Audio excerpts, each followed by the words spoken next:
Alright, so now we have our evaluate method, which is built into our AstNode.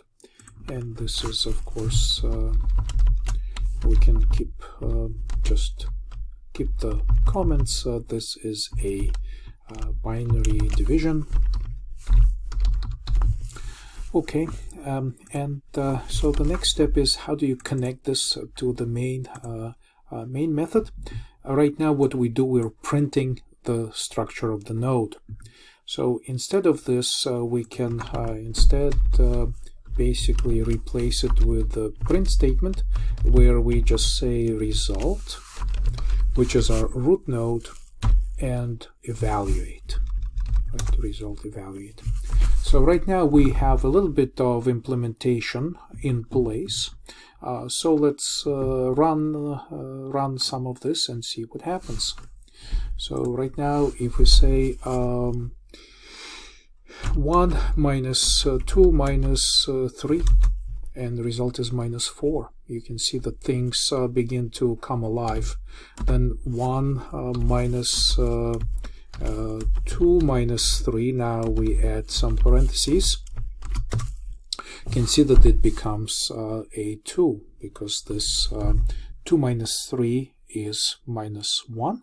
Minus 1 is 2. So we can validate this also with the unary operator, which we already added. So 1 minus 1, something like this. It's the same as 1 plus 1.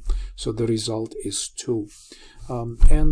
Here currently we have support for even for the division.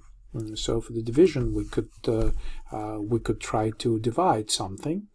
So we continue running it. We can try to divide 1 by 2. So it's 0.05 because we're handling doubles. Okay, and if I take 1 and divide it, or whatever, 100 and divide it by 0, right now it prints infinity. So infinity is what our print line will print when converting the value, which is the result of division by 0, with respect to the double data type. Our evaluation without any consideration, just what it does, it basically just goes ahead and attempts this division. So this can be 0, and you can see right now that the outcome of this division is infinity. So that would be nice if we did something over here, because we could detect division by 0 before doing the actual division, and I would like you to try something of your own. So this in general shows you how simple it becomes to just connect the result of abstract syntax tree and make this evaluation. And this is the demo version of this evaluation logic that you can add. And of course, right now it handles unary minus, binary minus, and division. But we also, part of this assignment is to also add support for the model operator. I would say that to support the model operator, remember that in our rules, we can handle it at the term level. So if we go to the lexer and find where we handle division and subtraction, which happens to be inside the term, I'll just resize this to make everything visible. So here we detect whether it's a multiplication or division, and we just say if this is asterisk, or if it's a division, we can likewise just basically just copy and paste this and add the model operator right here. This would not be very difficult.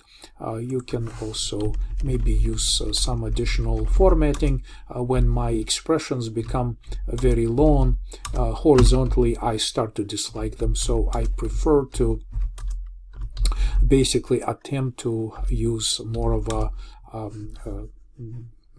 vertical notation here, but this is how I would try to handle it. And of course you still need to go to your evaluate method and handle comparison with the model operator. But this is what you need to add in the Lexer term rule to be able to make sure that you accept the model operator as one of the valid operators.